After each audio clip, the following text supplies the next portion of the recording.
Have you ever wondered if the concept of the next life we've been told since childhood is actually true or just an ancient belief? We are born, we die, and after the very last breath fades away, where do we go? Will we be born again? Or will we simply dissolve into nothingness like air? Some believe wholeheartedly in hell, heaven, karma, realms of existence, and a cycle of rebirth determined by one's actions. But many others remain unsure. They hesitate to take a stance, feeling it's too distant, or perhaps just a fairy tale meant to scare children from committing sins. And there are quite a few who choose not to believe at all, simply because this current life is already exhausting and chaotic enough. Where would they find the energy to worry about the next life? Yes, these are simple questions, but they are buried deeper in people's minds than we think. And these exact questions were once heard by the Buddha himself, from ordinary people who came to him out of a genuine desire to know. They came to understand, not to argue or debate. And what about us? Do we truly want to understand? Or are we just arguing with it silently in our minds? If we are born, die, and that's the absolute end, how would we choose to live our lives today? But if life doesn't end here, if there is still something that must journey onward, how ready are we to understand it? Perhaps the answer lies not within the teachings themselves, but within our own minds, how ready we are to listen. And if you have this audio playing today, maybe it is time for this question to be heard once again, gently.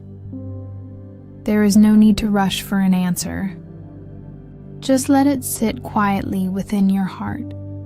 If you are still unsure what rebirth and the cycle of existence really mean, we will gradually share it with you, piece by piece. Let your mind get to know the word samsara without rushing to believe, and without rushing to deny.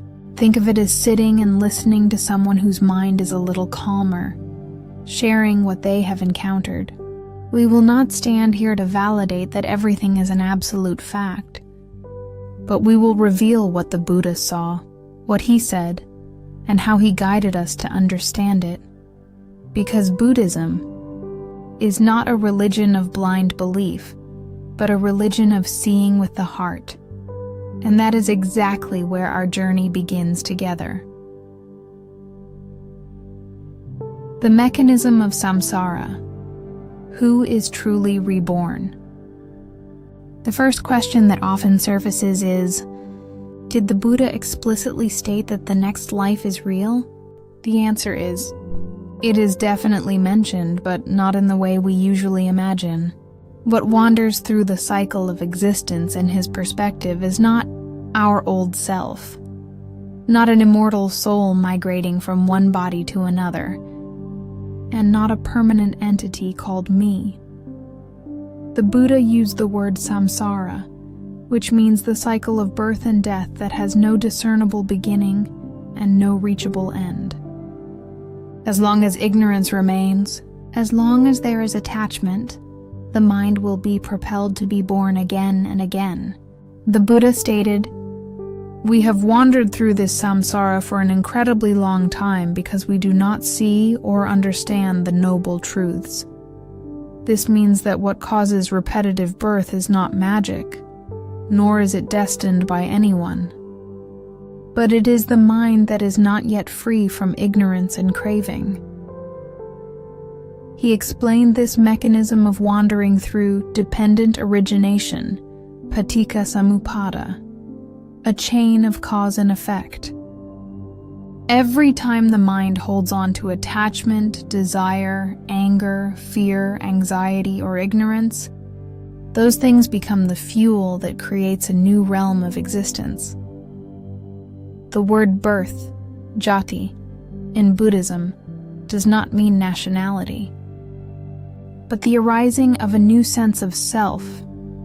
It is the reappearance of the five aggregates: form, feeling, perception, mental formations, and consciousness. If we ask further, then who is it that wanders? The Buddha gave a profound answer. There is no permanent self that wanders. There is only a stream of cause and effect continued by karma. The old mind passes away, but the force of action does not vanish. It becomes the momentum that propels a new mind into a new realm.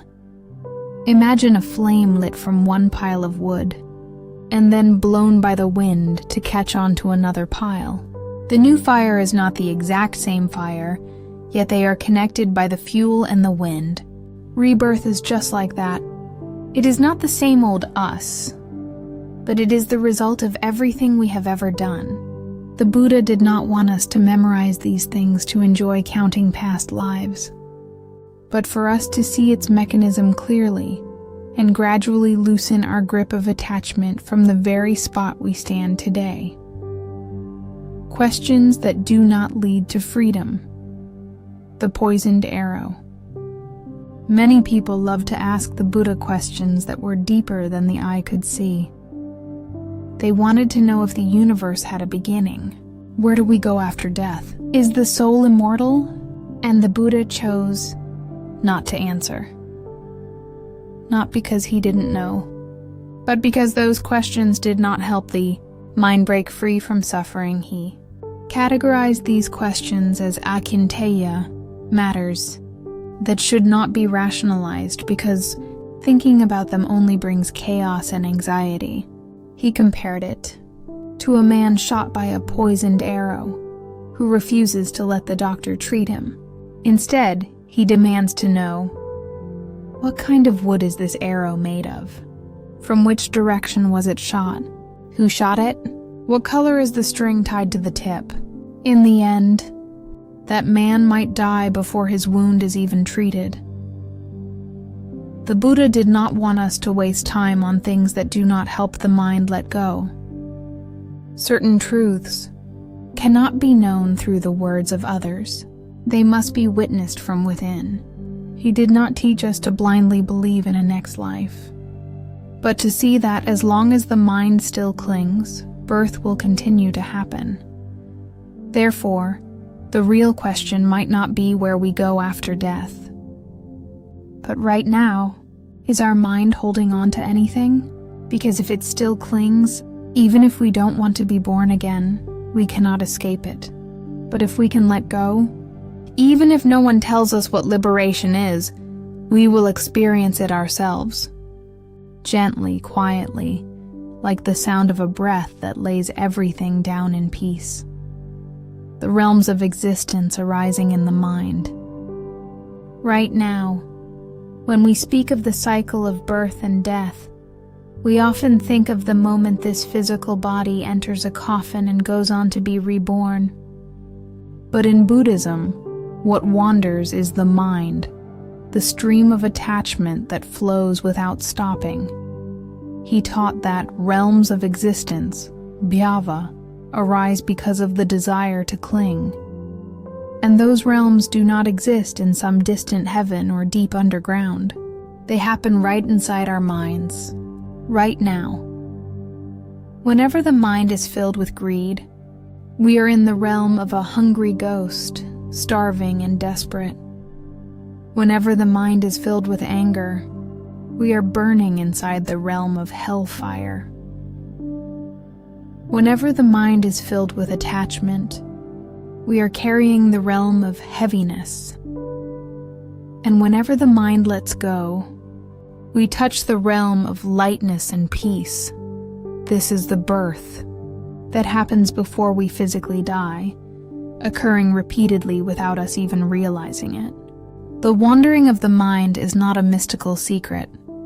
It is an ordinary reality that we often overlook. If we want to understand the cycle of birth and death, we don't have to wait to see the next life. Just turn back and look at what realm is arising in your mind at this very moment.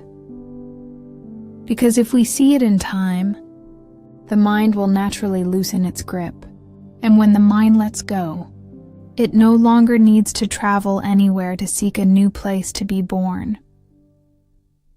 The choice of a mind living with uncertainty in Buddhism. We do not need to believe simply because someone teaches it, or because faith forces us to. The Buddha clearly taught the Kalama people not to rush into believing just because it is hearsay, written in scriptures, or spoken by a teacher. Instead, observe for yourself. When you practice it, is your mind peaceful or agitated? Does it feel lighter or heavier?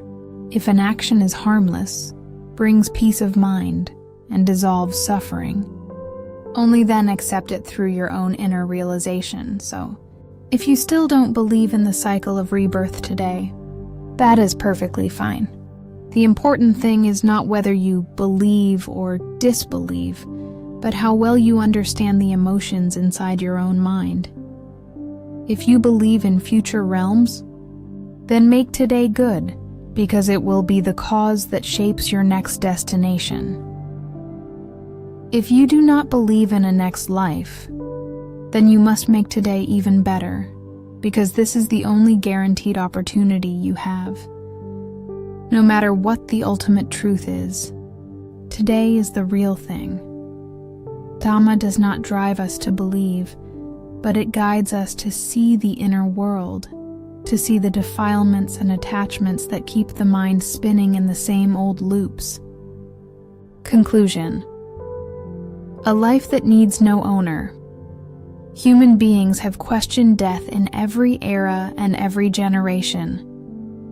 Cultures around the world may offer different answers, but if that question can guide our minds to become deeper, calmer, and loosen our attachments, then that might already be a sufficient answer for this lifetime. If you are still unsure whether the next life is real, perhaps that uncertainty is a gift, because it will constantly remind us to live this life mindfully, without carelessness, and with deep respect for every single day we are fortunate enough to wake up and open our eyes. Buddhism does not teach us to live in fear, nor does it tell us to long for the next life or worry about heaven and hell. It teaches us to see reality in the present moment, that everything is impermanent and suffering lightens. When the mind stops clinging, some people spend their entire lives searching for what lies behind the curtain of death, but others choose to spend quiet moments each day, learning that the mind that clings is the true cause of the wandering. Even though this physical body has not died, we do not need to wait for the next life to start anew. We only need to return to breathing mindfully, placing the heart down gently, and making the absolute best of today, without grabbing onto it. Being able to rest the mind, even when we do not know all the answers in the world, and perhaps a mind that is truly let go may no longer need to run after any answers at all. Thank you for listening to Samsara Less. If this journey towards clarity and lightness brings peace to your heart, please consider subscribing. To walk this path together, may your mind be free and your heart be light.